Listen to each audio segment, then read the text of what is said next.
Broadcasting from Manhattan Beach and the World Wide Web, you're listening to CHSR, HealthyLife.net.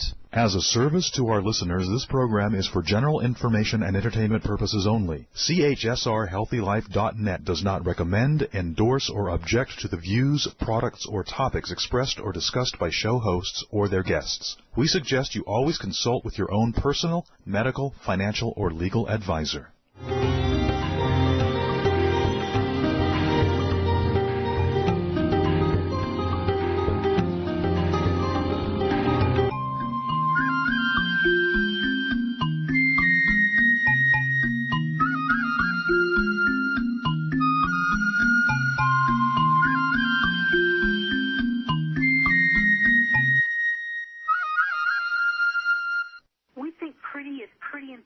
In all things in beauty. Welcome to Radio AMB, designed for those who want to live a long and vibrant life. I'm your host, Patty Schmucker, who's been in the beauty industry for 40 years. Radio AMB, which stands for American Made Beauty, is where we tell the secrets behind the making of health and beauty products. Our segment sponsor is actually AmericanMadeBeauty.com. It's a platform designed to help consumers find beauty and health companies that are implementing the industry's best practices to bring you quality products and services. Go to AmericanMadeBeauty.com to find beauty services and products.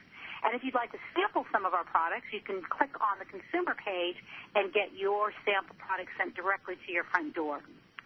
You know, I just returned from one of the health and beauty industry's most provocative annual events. The Neal Corporation has been a pioneer in the industry for over 50 years as a distributor and education company. They kick off each new year with a weekend event packed full of speakers that stretch the mind for all that attend.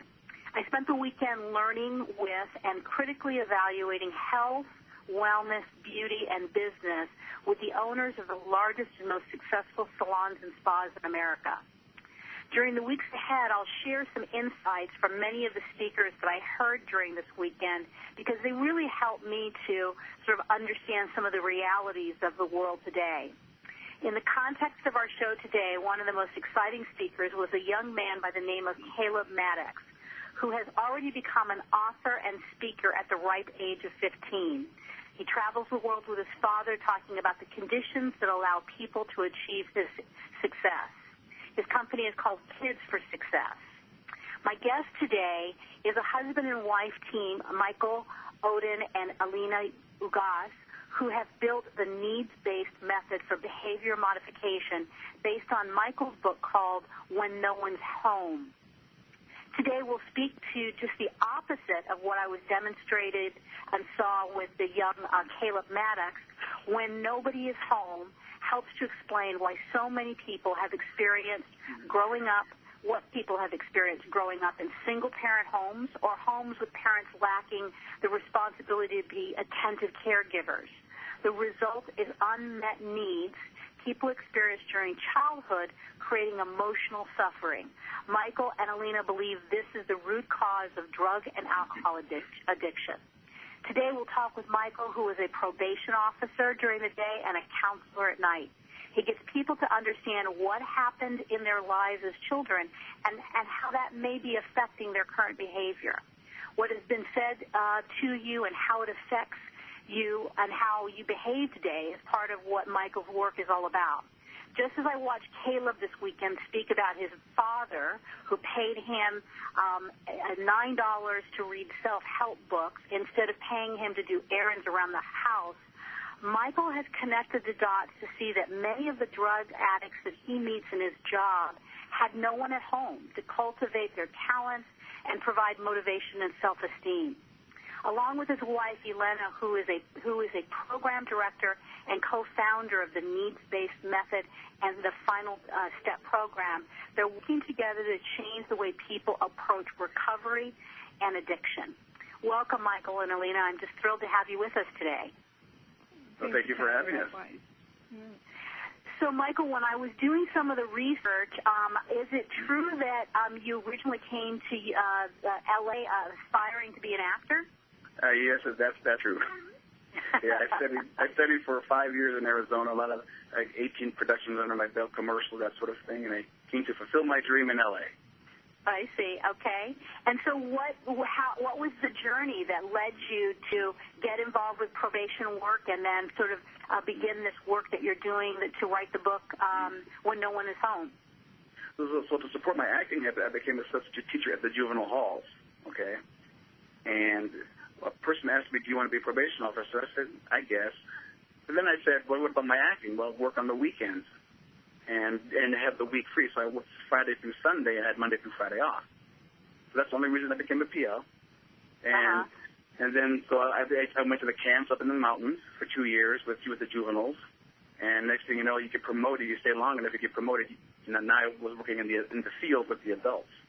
Mm-hmm. And during that time, I was working on behavioral techniques about myself and going to seminars and that sort of thing. And I've learned about nonviolent communication and about needs. So I decided to try this method on the client. This is what a need was, what happens if you don't receive it, and how do you see the world. So after about 6,500 clients that I've interviewed, I decided I was taking notes over a 7-year period in relation to their drug use. And that was the onus of When Nobody's Home, because I noticed that drug use was a symptom to the problem. The problem was what the needs that were never met as a child and what they carried into their adult world, hence the term man-child or woman-child. So the idea that we really never grow up, if those needs aren't met as children, those same kind of needs sort of transfer inappropriately into our adulthood. Exactly. So when someone says, excuse the French, when you're a grown-ass man, I ask, how do you know? Because if those needs were not met, then they were stuck at a particular phase of their life, and wherever they saw the trauma, that's where they stay, because that's where they protect themselves, and they know the world is not a safe place. So then they sort of go, they go into the adult world worried about that event happening again, or not trusting the world and behaving as such. And that impacts how you raise your children, how you pick your partner for a marriage, and other areas of your life. And so, Alina, let me bring you into the conversation. How did the two of you meet, and was Michael already doing this work when the two of you came together?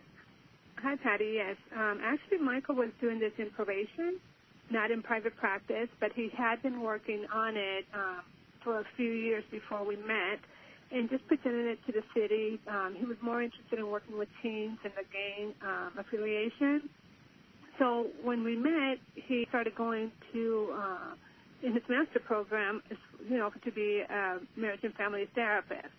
And so, I realized that he had a good product that just needed to be put out there. I had been in the medical field for 34 years. 8 of those years were in mental health, so I was pretty familiar with what he was doing and what his journey was. And seeing that I come from a home that my father was an alcoholic, I lost a brother to AIDS due to needle use, and never understood either one of them as to why they were doing what they were doing, and pretty much they were taking their life. So, I started going through the process with Michael, and he kind of started mentoring me and bringing a lot of clarity into my life that I didn't know that I didn't have. So when I noticed that it was just making such a difference in my life, in my daughter's life, and actually in our whole family's life, I decided that we need to put this out there. So we trademarked the needs-based method, which is a methodology that together we came up with it. And then, from then, everything has just been, one thing has led to another. So we started that in 2010. So that's pretty much our journey into this so far. And so help our audience understand what exactly is the needs-based program and the work that you're both doing now. Okay, so I'm going to explain this, basically, I'll say this. It's to get the individual to understand how getting specific needs met or not met in the moment impacts their behavior. Okay? So say that one more time. To get the individuals to understand. Right. How getting specific needs met or not met in the moment impacts their behavior. Okay. Okay? Now, here's the other thing. Well, what is a need, right? Some people don't even know what that is. I didn't know, so I had to look it up. And here's my definition that I created.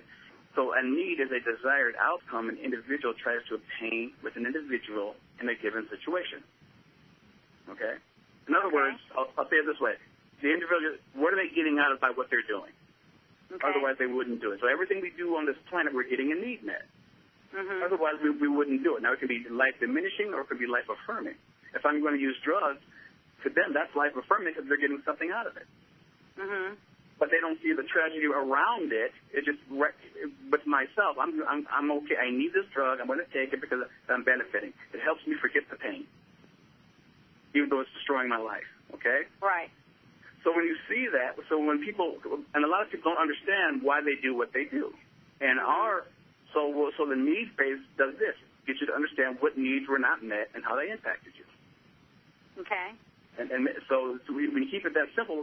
So they go, that's it? Yeah, that's it. All right? Mm-hmm. And then now we're going to take that information and go back to their childhood and find out what needs were never met in a given situation. Now you understand why you do the behavior you do or why you think the way you do. Right? And how you see the world, how your world was formed because of what you did not get from that particular individual.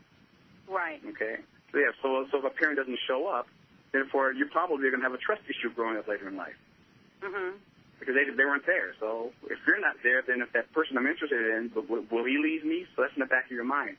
So these are the thoughts that I bring up, so they can look at them and see how they are carrying that with them subconsciously. And so and it makes sense in terms of the fact that there are needs that weren't met.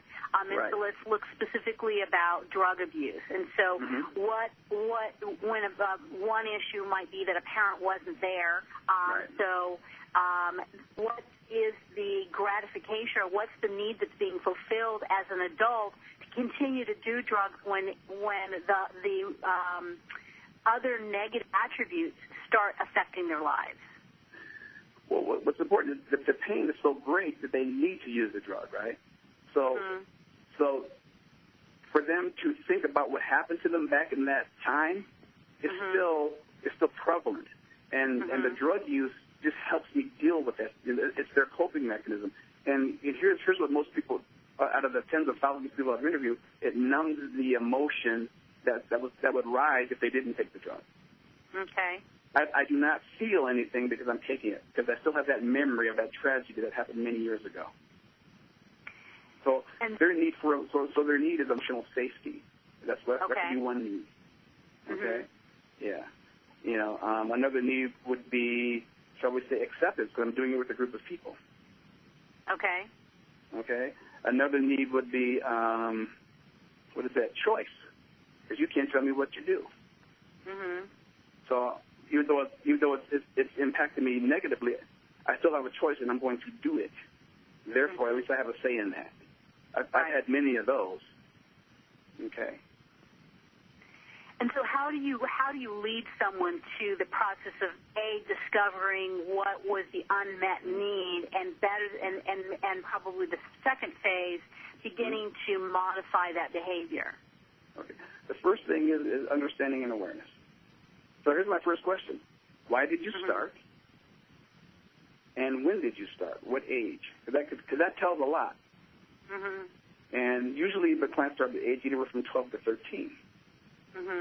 And that's where, and most of my clients, 95% of the fathers weren't home, so mom's working, there's nobody home, so they get to run the streets or do what they need to do. It could be suburban or inner city, doesn't matter. So when you get them to understand, because when you ask that question, why, for the first time someone's really said, you know something, I don't know why. No one ever asked me that question. So then they go, so then I start probing, and they go, well, why do you think you did it? And then they say, well, I was using with the wrong crowd. Then I told them, no, it's not a wrong crowd. It is the crowd that you're benefiting from by using. Right. So then we get blame and shame out of the equation. And it was helpful using with these people who haven't done the same thing you are. So now you're getting acceptance, validation, bonding, community with a group of people where you didn't get it back at home. Right. Okay? And so you say that you take the blame and the shame out of it. How is that? Just basically helping them to understand that it wasn't necessarily because they were a bad person, but the circumstances? Exactly. Yeah, they're just people meeting a need tragically. right? They're not right or wrong, good or bad. They're just people doing the best they can given the situation or given the information. All they know is that they're in a lot of pain. No one's telling them why they are, but they are. And that parent may have neglected me or they've done something to harm me. Therefore, that's what I'm going to do. I'm going to get that need met elsewhere with these group of people or with this drug or whatever the case may be, right? And that alone is like almost 30% of the emotional burden. Uh-huh. And the other part is, well, what if the parent didn't have the ability to meet your needs? That's the big one. Because who wasn't there for them? Right. And then they go, That's actually what I've learned from Michael, is the fact that my father was an alcoholic, and I just thought he always had control of drinking or not drinking, not realizing that what he was doing was pretty much, masking the pain of his childhood. He became an orphan at the age of 14 with 11 siblings. So he had to become a premature parent. So when it came time for him to parent us, he didn't know how. But that was something that I didn't understand back then. So my way of acting out was with OCD. I had the worst case of OCD, but that gave me empowerment. I didn't go to the drugs and alcohol only because I was afraid. So I went to what was safe, which was cleaning the heck out of everything I came across. So it doesn't always end up in drug and alcohol. It does end up with OCD, anger management, domestic violence, any way that you could actually just be able to, demonstrate the pain that you're in. And most people don't accept it as a demonstration of pain. They always say, if you have anger management, it's just because, you're always angry. But what is behind the anger? It's something that people don't ask. And so that's one of the things that we do is we go behind the actual pain or the using of the drugs, the OCD, the eating disorder, because it actually affects you in every way possible. So it's not always life diminishing as far as, drug and alcohol or violent behavior, but sometimes it's something as easy as OCD. You're not really knowing why you have it. You just know that you like to clean. And, that does. I don't know if my daughter's growing up always used to tell me that living with me was like living with the enemy. Because everything had to be... enemy? Right, because everything had to be perfect. In the pantry, everything. But that was my way of controlling my environment. Right. So how do you recognize that obviously drugs and alcohol addiction is one of those things that it's pretty apparent that it is a behavior that is out of context. How do you identify OCD or some of these other things? I read in some of your material it could be a shopaholic or a chocoholic. How do you identify that something is out of context? Well, if you do anything where it takes away from responsibility of raising a child or going to work or anything like that, then it's encompassing you. It's overwhelming you. So my question, so anytime I see something like that, I go, why do you think you do that so much? And what meaning are you giving that behavior? So maybe start focusing on the eating or the OCD, because, and then I ask this one question: what need is being met by you doing that? And remember, most people don't know what a need is, and I will show them a list of needs, and they get to pick and choose what need is relevant to their behavior. Right. All right. So as Alina just stated, her cleaning was for her being empowered, to be in control of her environment, which she never had as a child. Now she can make sense of that. And now, here's what we can do now. Well, your childhood's gone. You're in the present. Now can we change the behavior because that doesn't apply anymore? And that's where we have to make the shift. Okay. And so, how does that happen? So now Alina has discovered that her OCD is actually masking an unmet need. Right. How does that change begin to occur? Okay. So here we go. So now we have understanding and awareness around it. Now we have acceptance around it, because we're not bad people for doing what we did, but that's how we had to get through life with that behavior. And that's where we don't blame or shame anyone, okay?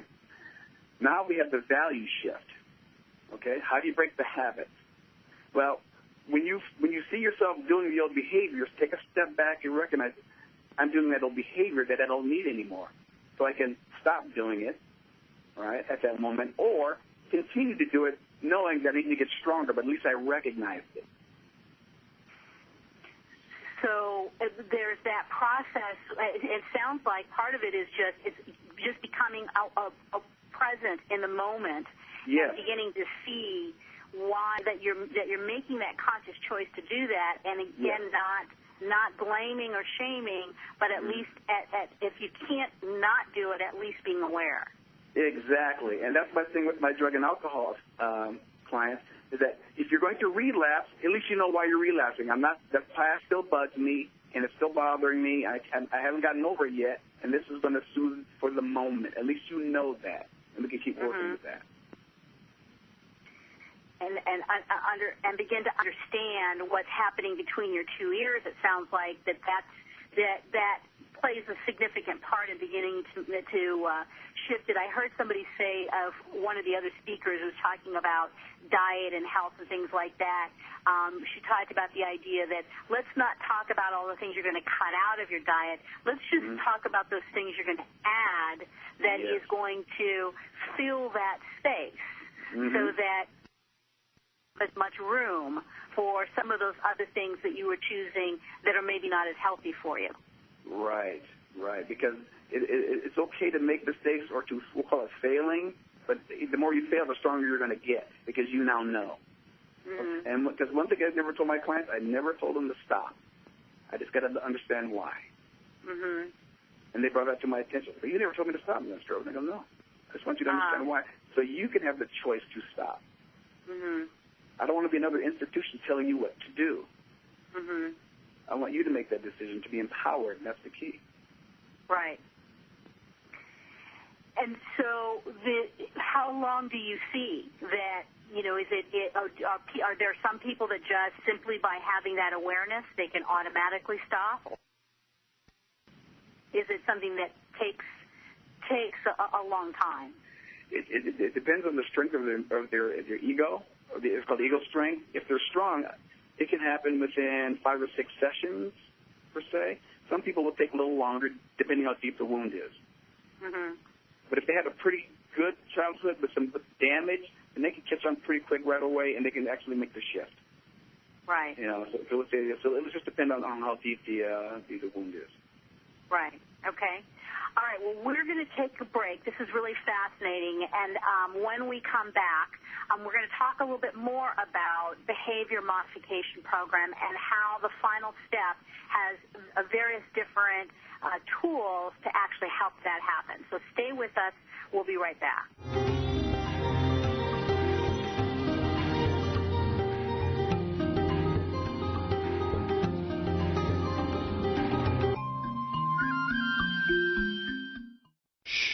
Over here. Here's a secret for a virus-free computer. ESET. They've been a pioneer in the antivirus industry for over 25 years. 25 years of innovative, top-rated antivirus protection. ESET's award-winning security solutions provide a safe online experience for over 100 million home and business computer owners. They are so affordable, fast, and simple to use. So be gone, you blue screen of death. ESET's on my computer. If it's not on yours, visit HealthyLife.net's advertiser page and click on ESET now. Here's the thing about beauty. It's pretty. At AmericanMadeBeauty.com, we're all about the pretty, making it easy for you to find what makes your beauty shine. We have essentially everything you need, and AmericanMadeBeauty.com celebrates brands that were created right here in the U.S. of A. Imagine everything you need from the best hair, skin, and nail products to makeup and even the tools, because it's all about pretty at AmericanMadeBeauty.com. We also think you're pretty important, so visit AmericanMadeBeauty.com. Browse, buy, learn. AmericanMadeBeauty.com. We're looking for a few good American beauty manufacturers who want to increase their brand in an exclusive credentialed category. If you're an American company who has conceived, designed, and bottled brands that are all about pretty, then we're pretty sure we're talking about you. And we're pretty sure you should be on AmericanMadeBeauty.com. This beauty website focuses on entrepreneurs and beauty startups as well as established brands. If it's pretty, we want to see it, and we want to sell it on AmericanMadeBeauty.com. To learn how you can be part of AmericanMadeBeauty.com, visit AmericanMadeBeauty.com now. where positive people and radio unite. HealthyLife.net.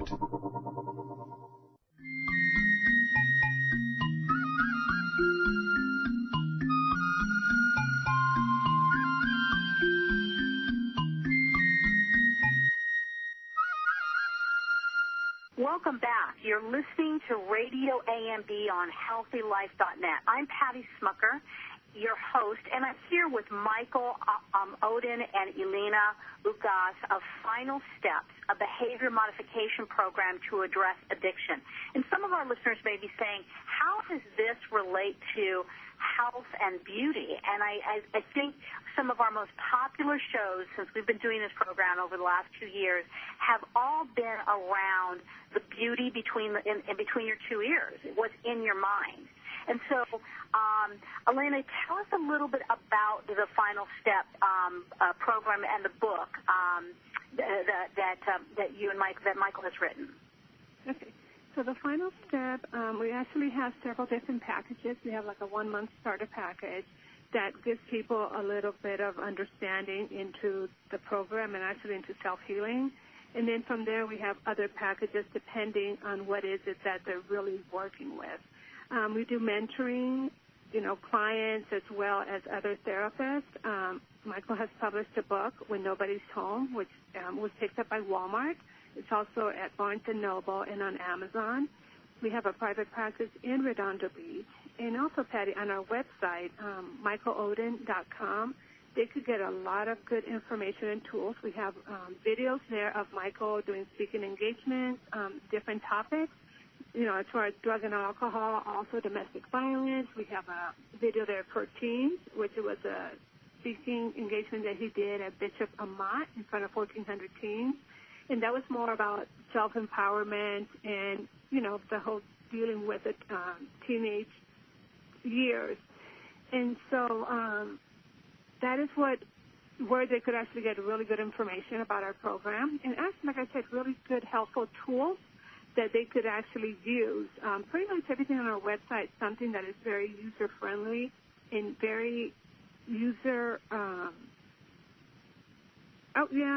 something that they could really learn from. The tools there are...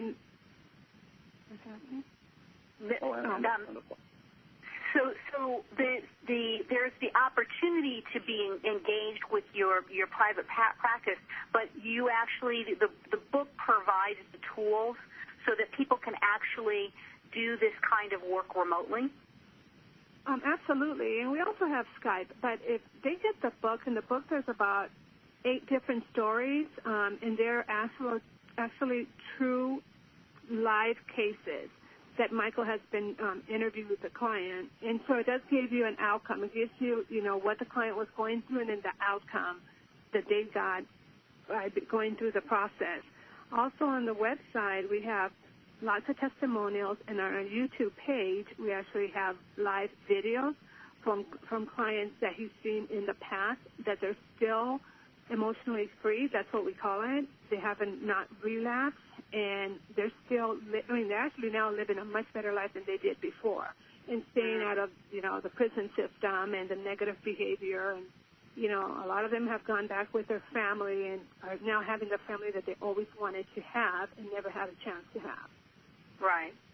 So, Michael, can you give us a couple of bullets as far as the tools when you begin to?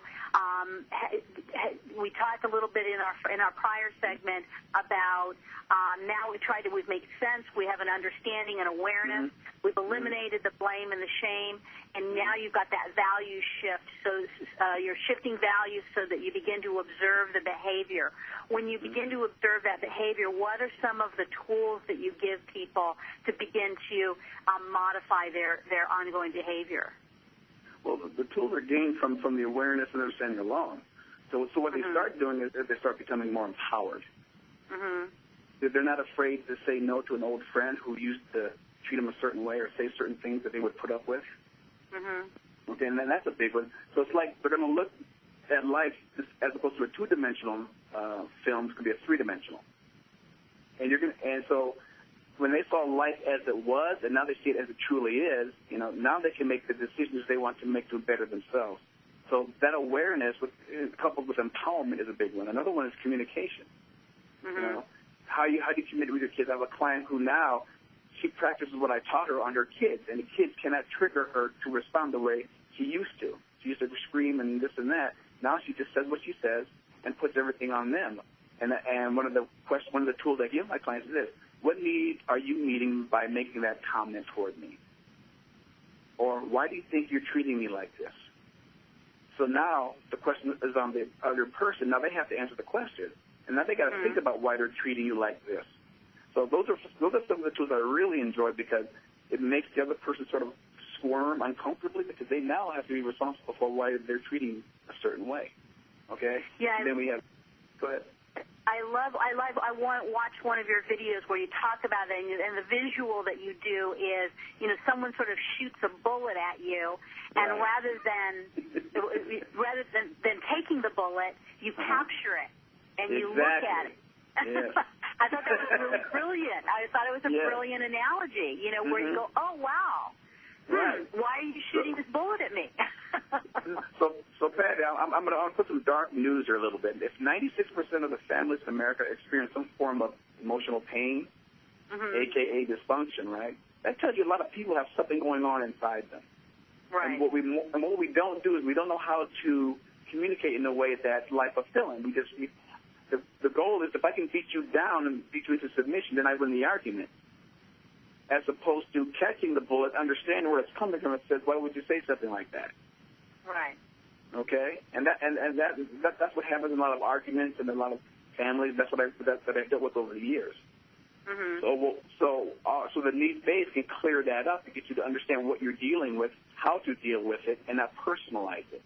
And that's another thing. That's a huge tool. Isn't that a little bit of inciting conflict to be able to say to somebody, why would you say something like that?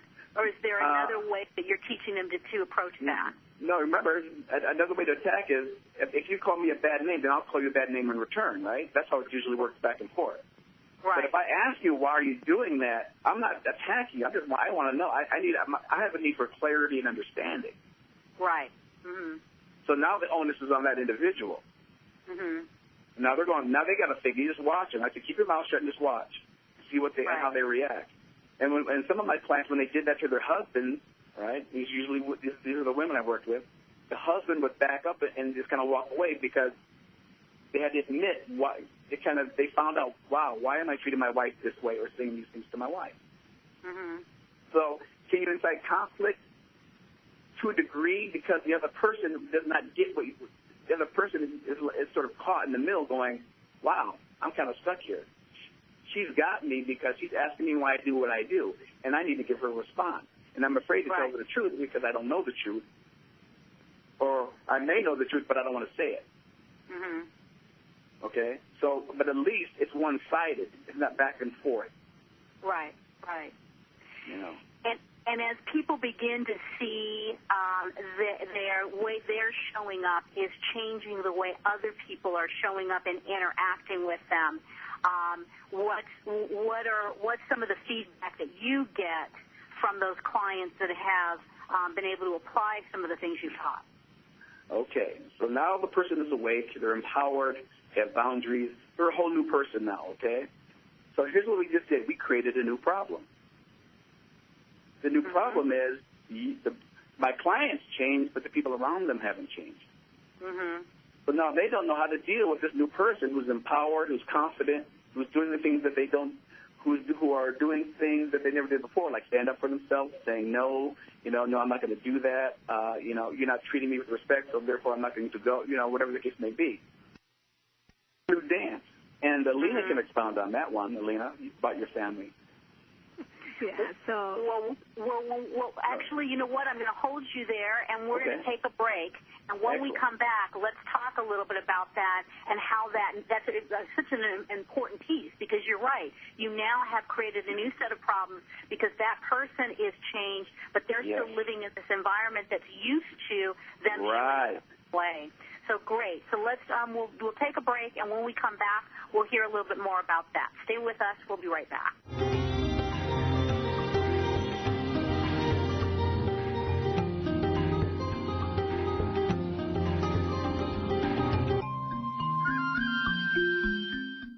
Here's the thing about beauty. It's pretty. At AmericanMadeBeauty.com, we're all about the pretty, making it easy for you to find what makes your beauty shine. We have essentially everything you need, and AmericanMadeBeauty.com celebrates brands that were created right here in the U.S. of A. Imagine everything you need from the best hair, skin, and nail products to makeup and even the tools, because it's all about pretty at AmericanMadeBeauty.com. We also think you're pretty important, so visit AmericanMadeBeauty.com. Browse, buy, learn. AmericanMadeBeauty.com.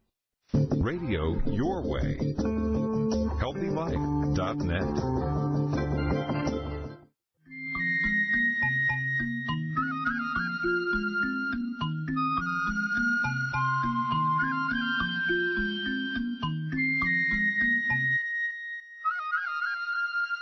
Welcome back to Radio AMB on HealthyLife.net. I'm your host, Patty Schmucker, who's been in the beauty industry for 40 years. When people think of beauty, so often they think about external beauty, which is an important part.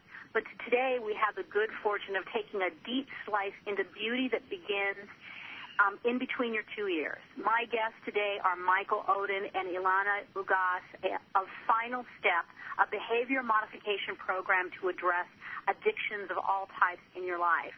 We've been talking in this last segment, Michael, about the idea that we've created awareness, we've begun to start seeing behavior modifications, and we have been able to empower the person that has a problem to be able to communicate, set more appropriate boundaries, get their needs met in different ways.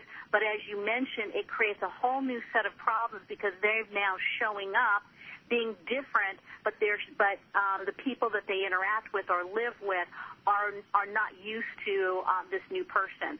So, Alina, can you share with us a little bit about how that unfolded in your life?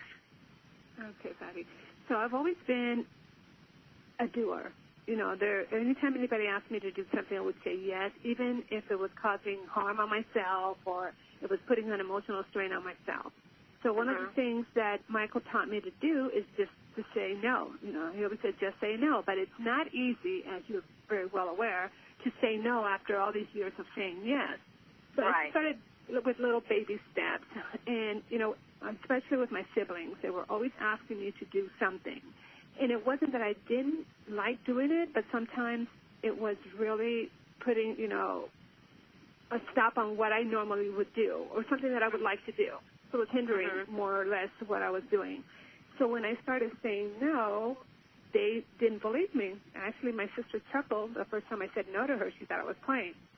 But, you know, because I was giving her explanation. So then Michael says, well, just say no without explanation, because when you explain, it's almost like you're feeling guilty.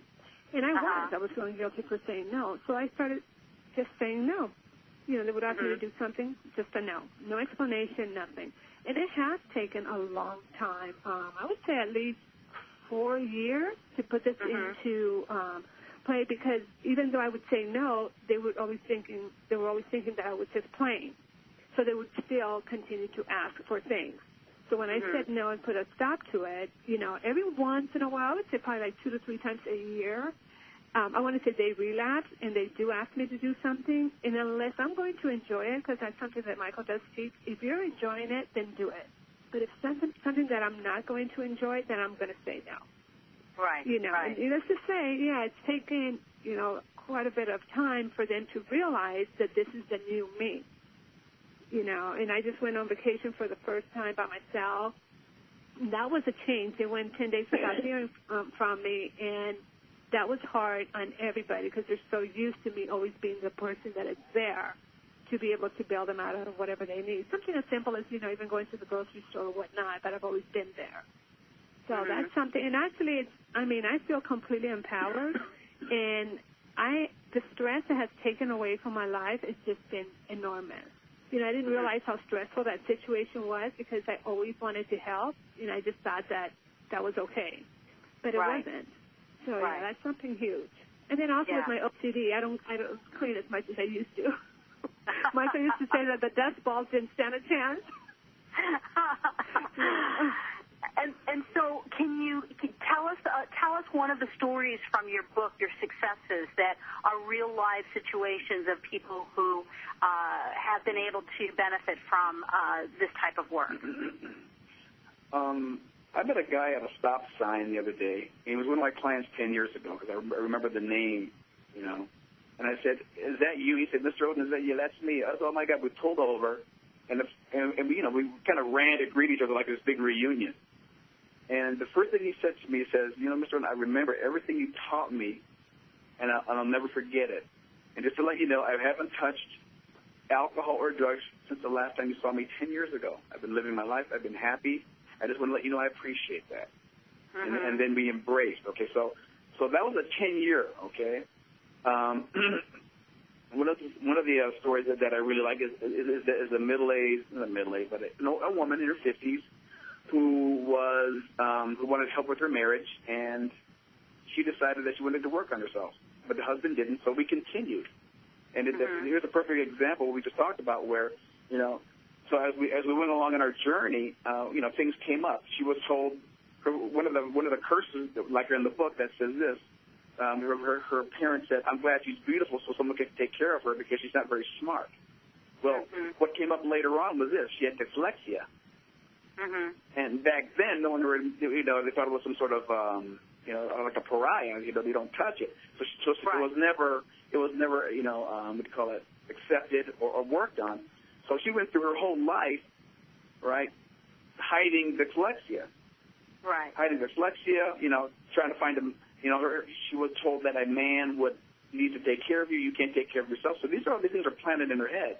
So we brought that all up to the surface to get her to understand why she picked the man she picked, why she behaved the way she did, why she was a people pleaser, okay, why she put up with all kinds of things her whole life. And once we laid that all out, she started applying what I taught her, like Alina did, and now her life is different. She made a list of 26 friends. Now she's down to 2. She learns how to say no. She's not the dumping board anymore. She's going to graduate from the college she's attending because she always wanted to go to college. These are huge things that she wish she gets. And here's the thing: she gets angry because she now knows what she knows.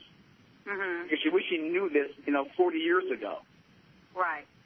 And so go ahead.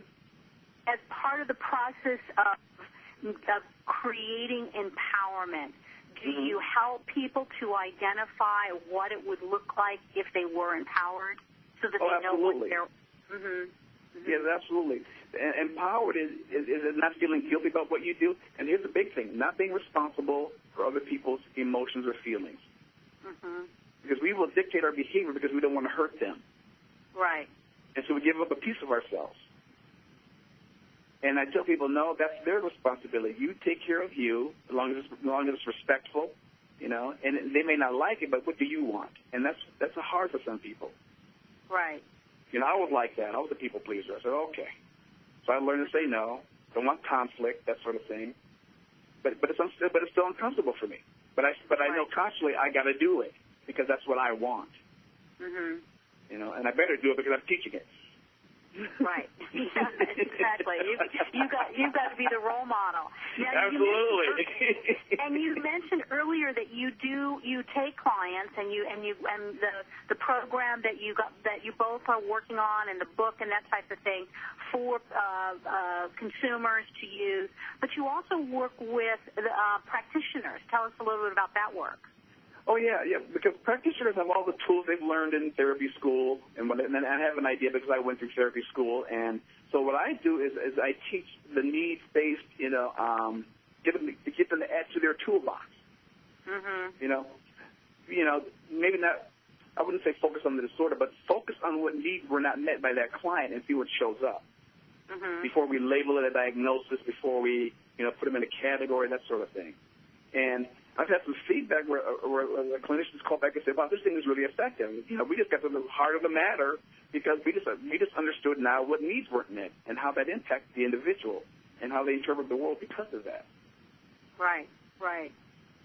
And we had spoken, we had a psychologist on earlier last year and talked about that more and more psychology is going this way in having some predictability, that if somebody was raised a certain way, the probability that they would have problems later on is also a part of, is really entering more and more into the mental health community. So it seems like this is such a perfect tool for that awareness. It is. And what I like to add to that is it's not only mental, but emotional health. Right. Mm-hmm. A lot of emotion. Yeah, absolutely. All right, well, we're going to take a last break, and when we come back, we'll talk a little bit about the efforts that Michael and Alina are doing to grow their business, some of the goals they have, and how you can get involved either as part of creating their vision or getting some help. So stay with us. We'll be right back.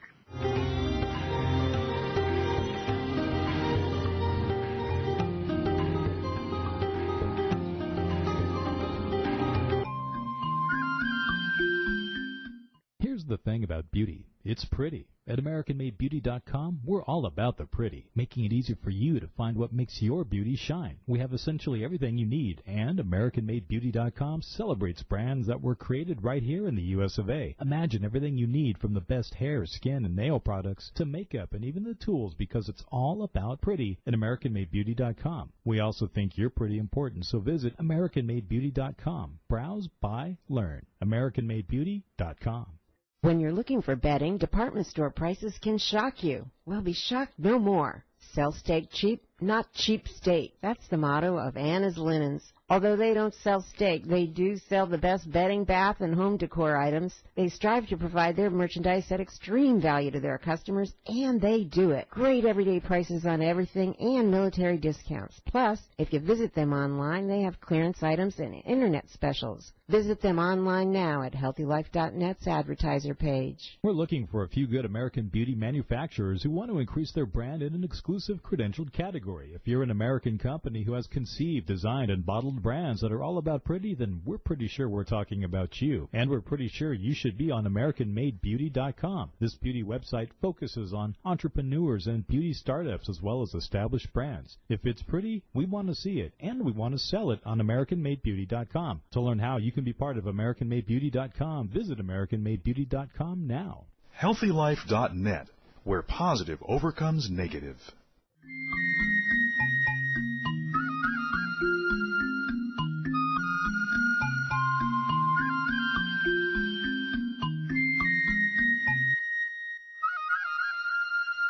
Well, we have set the table here for our final segment of Radio AMB on HealthyLife.net.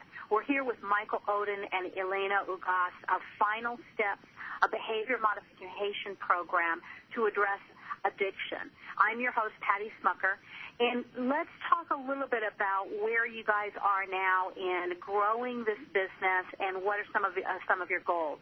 Alina, can you tell us a little bit about that? Sure. So as of now, we're also working on a workbook which should be published. We're working right now on the last edit, so that should be published hopefully by next month, and that goes along with our book When Nobody's Home. And that's also for practitioners to be able to implement it in their practice. We do have, and we are accepting clients, mentoring clients in our private practice in Redondo Beach. And also we have upcoming workshops and training sessions. We do probably about 4 a year, and that's in the community, and that's at zero cost to the attendees. And that just gives them an overview of what the needs-based method is all about. And then as far as where we're going this year, we're doing more speaking engagements, in companies, also for the fire department. I've put in a few bids for them. And that's just to be able to teach them how to not only be able to work with one another, but also when they're out in the field, how to reduce conflict, and leave their ego behind and just know that they're working as one, as a team. So that's something that we've been doing in the past, but we're getting more into it. And so also, the companies that are looking for a team effort workshop. Right now we're having a lot of calls for the millennials. How do you work with millennials if you're a baby boomer? And so that seems to be right now the latest trend is understanding millennials and their work ethics. And so, Patty, what we really just need is exposure. We have in the past been dealing a lot with universities and high schools in teaching them, not just to say no to drugs, but to ask why is it that kids or teens would, turn to drugs instead of something else. And so, the exposure to be able to go into the high schools and the universities and the place of business as well. Right now they're dealing with a lot of anger issues on the job site. And also, as you know, the drug and alcohol epidemic doesn't get any easier. I mean, right now, as of last year when I did the research, there were 24 million Americans that were currently using some form of drug and alcohol. Mm-hmm. That's huge. That's huge. And out of those, only 10% are actually seeking treatment. That means that they could have gone to treatment one day. So the impact that we need to make has got to be huge. And we're not going to be able to do it by ourselves. It's only one Michael and one Alina to be able to do this. And so, that's really what we need is just to be able to get the word out, get people that want to be mentored in the needs-based method so they could also duplicate our process. And then that way we could really have a good, I would say, an army behind us that are able to do the same thing, or just about the same thing that Michael and I are doing. Right. Now, you mentioned doing some work with first responders. How does it show up, and what are some of the tools that you're providing first responders like firemen and that type of thing, dealing with people with these kinds of issues? Well, you got to remember what they see is a lot of shock. They see some things like a combat soldier, death, destruction, that sort of thing. And what happens is they may hold on to the event in their bodies. They stress about it. So what happens is they may not know how to let it go. Mm-hmm. So there's a process of just letting it go, validating the experience, understanding what emotions show up, what needs were not met in that moment, and then letting it go. But so what you're basically doing is that you're acknowledging what happened. This is the emotion behind it, all right? And this is why I'm experiencing these emotions, and this is the physical the trauma my body's experiencing, and then I can let that go and not hang on to it. It's almost as if you were in a fight too. It could be anything that shock, a car accident, anything like that. It's just that they hang on to it, right? And they don't let it go. And so I teach them the basic strategies of how to do that. Right. Yeah, and it's very interesting because I think one of the things that here I've in my career have focused a lot on an Eastern form of medicine called Ayurvedic medicine, which essentially is one of the oldest medical systems for mind-body medicine, and it essentially teaches the idea that we are constantly digesting our environment, whether it's the food, the air, the emotion. And as a society, I wonder if Americans particularly, we really have never been taught how to digest emotions. And it feels like that's one of the really critical tools that you are providing in layman's terms to help people understand that there is a digestion process that's necessary when we experience traumatic kinds of things in our lives. Yes. Beautifully said. Beautifully said. Mm-hmm. And so being able to, one of the pictures that comes to mind is the whole idea of a screen, and a screen on the window. It has a mesh, and when it's clean, air passes through it very easily. But once it gets dirty and it gets mucked up with pollution and events and things like that, the air doesn't move so easily through it. And this is the skill set that is really critical for, as you mentioned, not only mental but emotional health. It's very exciting, the work that you're doing. Michael, if you could set a goal for where you'd like to be in a few years from now, where would you hope that this will grow to? I would like to travel the country and be in front of hundreds and thousands of people so I can touch a button in them so they can go, wow, he's saying something that I thought about but I had never really processed. Mm-hmm. And the goal would be for that client to maybe do something about that. Mm-hmm.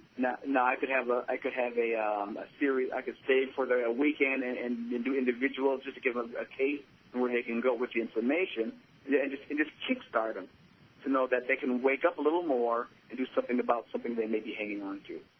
Right. So I want to make this nationwide because, the tens of thousands of people I've talked to and I've helped, if I can do it here, then I can make this bigger. Right, absolutely. And that's where my passion is, yeah. I really love to see people fulfill their potential. Great. All right, so if somebody wants to learn more about the program, will you give us the information in terms of the best way to get involved with you guys? Yes, absolutely. Alina? Through our website, Michael Oden, ODEN.com. And there they could see the different programs that we have, and also if they would like to send us an email, they could send it through that website. And we're on all the social media platforms as well. I'm trying to at least once a month put out a blog of a case study and the outcome of it, so then other people could relate to it.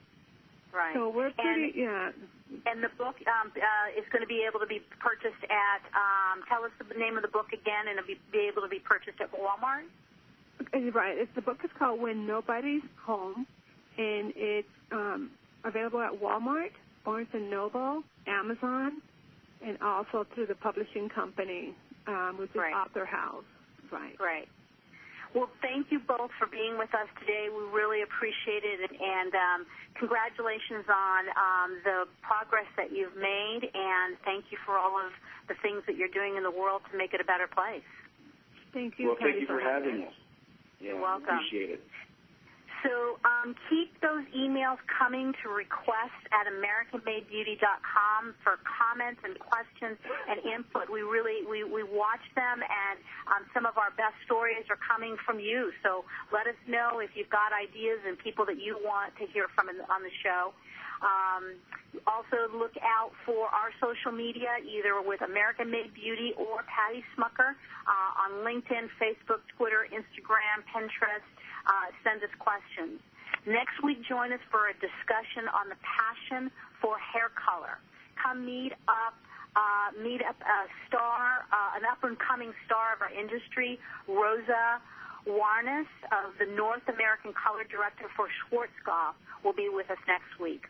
I'm Patty Schmucker. Thank you for listening to Radio AMB, where we think pretty is pretty important in all things in beauty.